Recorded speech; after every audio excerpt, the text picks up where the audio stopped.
السلام علیکم۔ آج میں آپ کو ایک ایسی کہانی سنانے والا ہوں جو صرف ایک کہانی نہیں، میری زندگی کا سب سے برا اور ڈراؤنا تجربہ ہے۔ یہ واقعہ لاہور کے ایک پرانے علاقے میں ہوا، جہاں ایک پرانی حویلی کا راز مجھے اتنا مہنگا پڑا کہ اس کا اثر آج تک میرے ذہن میں ہے۔ یہ کہانی ایک سچے واقعے پر مبنی ہے، لیکن کیا آپ اس پر یقین کریں گے؟ یہ آپ پر ہے۔ یہ بات کچھ سال پہلے کی ہے، جب میری جاب کا ٹرانسفر لاہور ہوا۔ مجھے ایک پرانے دوست نے ریکمینڈ کیا کہ لاہور کے ایک پرانے علاقے میں ایک سستی اور بڑی حویلی رینٹ پر مل رہی ہے۔ میں نے سوچا کہ 2 دن کے لیے دیکھ لیتا ہوں، اگر ٹھیک لگی تو رہ لوں گا، اور حویلی کافی بڑی ہے تو میں اپنی فیملی کو بھی اپنے ساتھ ہی بلا لوں گا۔ حویلی کو دیکھنے گیا تو پہلی نظر میں ہی عجیب سی گھبراہٹ ہونے لگی۔ باہر سے حویلی بہت خوبصورت تھی، لیکن اندر کا ماحول کچھ عجیب تھا۔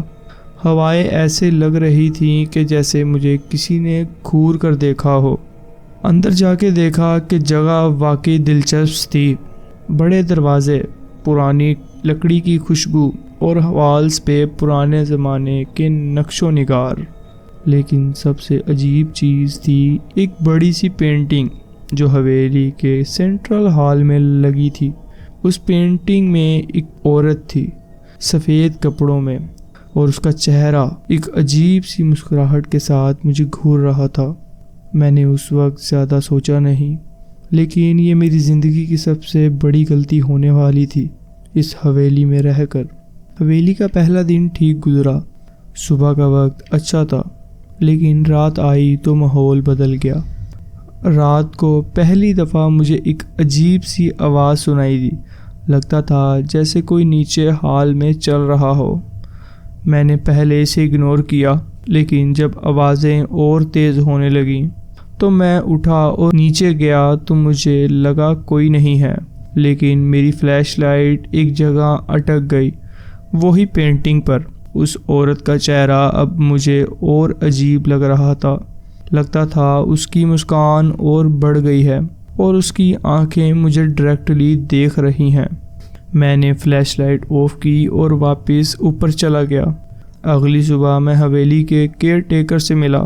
اس نے مجھے بتایا کہ یہ حویلی پچھلے 3 سالوں سے خالی تھی۔ اس نے کہا کہ اس جگہ پر کسی زمانے میں ایک بڑے نوکر اور مالک کی لڑائی ہوئی تھی، اور اس کے بعد سے یہاں عجیب واقعات ہونے لگے، اور تب سے جو بھی یہاں رہنے آتا ہے وہ اکثر 5-4 دنوں تک اس حویلی میں رہتا ہے اور بعد میں اسے چھوڑ کر چلے جاتا ہے۔ میں نے اس بات پر زیادہ دھیان نہیں دیا، لیکن ایک چیز نے مجھے اور کنفیوز کر دیا۔ دروازے کے آس پاس نشان تھے، جیسے کسی نے پنجے مار کے بنائے ہوں۔ میں نے پوچھا یہ نشان کس چیز کے ہیں، لیکن کیئر ٹیکر نے کچھ کہنا ضروری نہیں سمجھا اور چلا گیا۔ اس رات میں نے ایک اور عجیب چیز محسوس کی۔ جب میں سونے کی کوشش کر رہا تھا تو مجھے اپنے کمرے کے باہر سے پھر وہی قدم کی آوازیں سنائی دیں۔ اس بار میں نے دروازہ کھولا، لیکن کوئی نہیں تھا۔ جب مجھے لگتا تھا کہ میں اکیلا ہوں، ایک تصویر میری آنکھوں کے سامنے بار بار آ رہی تھی، اس عورت کی تصویر۔ اچانک سے مجھے لگا کہ پینٹنگ کے پاس کوئی کھڑا ہے۔ میں نے فلیش لائٹ لی اور وہاں گیا، لیکن پینٹنگ کے نیچے ایک چھوٹی سی ڈائری پڑی ہوئی تھی۔ جب میں نے ڈائری اٹھائی اور پتہ چلا یہ ڈائری اس عورت کی ہے جو اس حویلی کی مالک تھی۔ ڈائری میں عجیب باتیں لکھی تھیں۔ وہ عورت لکھتی تھی کہ اس کا نوکر اس سے محبت کرتا تھا، لیکن جب اس نے اس کا اظہار ایکسیپٹ نہیں کیا تو اس کے نوکر نے اسے مار دیا۔ اس کے بعد سے وہ یہاں پھنس گئی ہے۔ لیکن ایک اور بات سمجھ آئی، یہ جو آوازیں اور چہرہ مجھے دکھ رہا تھا، یہ صرف ایک شروعات تھی۔ ڈائری میں ایک چیز اور لکھی تھی، اگر کوئی اس حویلی میں آتا ہے تو اس کا یہاں سے زندہ نکلنا مشکل ہے۔ اس رات مجھے یہ تصور ہو گیا تھا کہ میں اس حویلی میں سیف نہیں ہوں۔ میری دروازے پر زور سے دستک ہونے لگی۔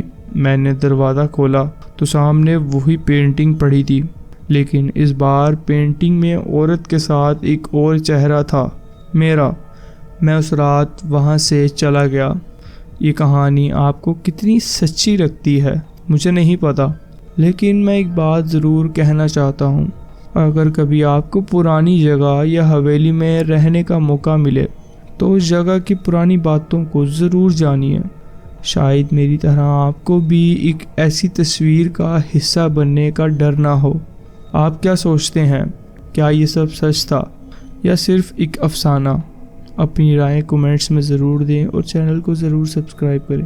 اللہ حافظ۔